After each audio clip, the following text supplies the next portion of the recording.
চোখেরই পলকে তুমি হতে পারো লাশ, চিরতরে বন্ধ হবে তোমারই নিঃশ্বাস।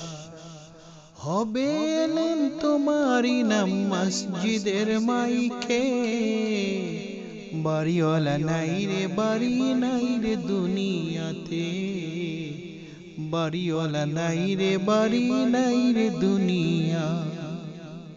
আসসালামু আলাইকুম ওয়া রাহমাতুল্লাহি ওয়া বারাকাতুহু। গুণীজনের কদর জীবদ্দশায় পায় এদের সংখ্যা সমাজে খুবই নগণ্য, মানে কম। যাই হোক, আমি আজকে আপনাদের সামনে বসে আছি এক গুণী ব্যক্তিত্ব। আমরা সকলেই শুনেছি, বাড়িওয়ালা নাই রে বাড়ি নাই রে দুনিয়া, এই একটা গজল। আব্বু তুমি আমার দুই নয়নের মণি। আরও বেশি জনপ্রিয় আর একটা গজল আমরা শুনে থাকি, যে নাসিদ, কত জানা যায় পড়েছি নামাজ। এই কতগুলি ইসলামী সঙ্গীত, কবি, ছড়া, ছোট গল্প, অনেক গুণে গুণান্বিত আমার প্রিয় ভাই জনাব আব্দুল কাদের হাওলাদার। আজকে তিনি আমার অফিসে এসে আমাকে ধন্য করেছেন, আমাকে মনে রেখেছেন, এই জন্য আমি কৃতজ্ঞ। আমি সম্মানিত ভাই, আমরা একসাথে লাঞ্চ করেছি, অনেক হৃদ্যতাপূর্ণ আলোচনা করেছি। এখন ভাইয়ের সামনে একটা মিশন, সেটা হচ্ছে উনি এই সাংস্কৃতিক মনোভাবাপন্ন মানুষগুলোকে একটা প্ল্যাটফর্মে এনে সংস্কৃতির মাধ্যমে মানুষকে দিনের প্রতি আহ্বান করা, দিনের প্রতি মানুষকে ডাকা, এরই লক্ষ্যে তিনি গঠন করেছেন দিনী মিশন। এর মাঝে রয়েছে, এর মধ্যে আছে স্টুডিও, যেখান থেকে অপসংস্কৃতিকে রুখে দিবে এই জাতীয় অনেক প্রোগ্রাম তৈরি হবে। সেখানে ইসলামী কন্টেন্ট নির্মাণ হবে, সুস্থ দ্বারা সাংস্কৃতিক কর্মী নিয়োগ হবে এবং তাদের শিক্ষানো হবে। এরপরে জেনারেল শিক্ষিত যারা আছেন, প্রচলিত শিক্ষিত, তাদের ইসলামমুখী করার জন্য ইসলামের বিভিন্ন সৌন্দর্য তুলে ধরা হবে। এখন আমি শ্রদ্ধেয় ভাই, কবি, গীতিকার, সুরকার জনাব আব্দুল কাদের হাওলাদার ভাই, তার এই উদ্দেশ্য, কেন আপনি এই লাইনে আসলেন এবং আপনার ভবিষ্যৎ পরিকল্পনা কি, দয়া করে দিবেন। আসসালামু আলাইকুম। মূলত অনেকেই জানে যে আমি বাড়িওয়ালা গানের মাধ্যমে আমি রচনার পরিচয়, সবাই আমাকে বাড়িওয়ালা নামে ডাকে। আমি গজল লিখি সেই ছোটোবেলা থেকে, গজল, গল্প, মানে যেটা গান বলি আমরা, তারপরে ছড়া, কবিতা। আমি আবার একজন হ্যান্ড রাইটার। আমি বাংলা ইংরেজি অনেক সহজ সূত্রে শিখাতে পারি, প্রশিক্ষক। তা এইসব কাজগুলো মূলত আমি অনেক আগে থেকে করি, কিন্তু ইসলামিক যে একটা বিশাল প্ল্যাটফর্ম রয়েছে সেটা আমি জানতাম না। আমি সেটা সন্ধান পেয়েছি 2014-15 সালে, যেহেতু আমার বাড়িওয়ালা গানটা রিলিজ হয়েছে 2016 সালে। আমি আগে জানলে আমি আরও আগে অনেক ছড়া, কবিতা, ইসলামিক গান, গজল যাই বলেন, এগুলো আমি অনেক আগেই আমি মানুষের কাছে দিতে পারতাম। কিন্তু আমি যেহেতু একজন রংতুলির আর্টিস্ট, আমি একজন টেলিগ্রাফার, তা ওই হিসাবে আমি এই নাসিদের প্রতি আমার খেয়াল ছিল না যে আমি এদিকে কিছু করব। আমার মাথায় সবসময় আর্ট, রং তুলির আর্ট, যেটা কীভাবে একটা ভালো ছবি আর্ট করবো। আমরা এফডিসি শিল্পকলা একাডেমি, মূলত বড় বড় জায়গায় ছবি আঁকতাম।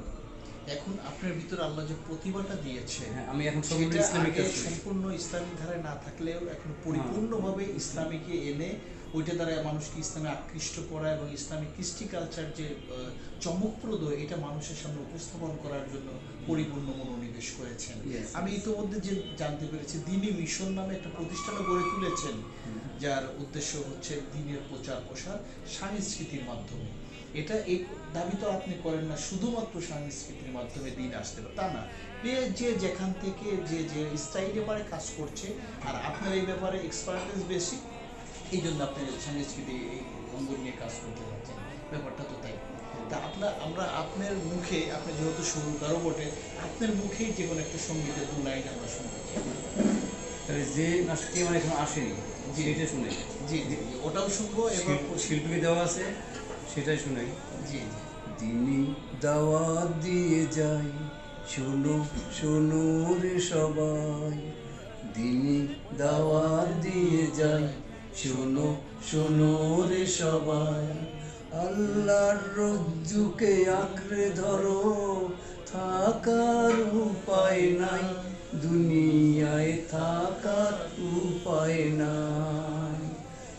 থাকার উপায় নাই, দুনিয়ায় থাকার উপায় নাই। আলহামদুলিল্লাহ, চমৎকার লাগলো।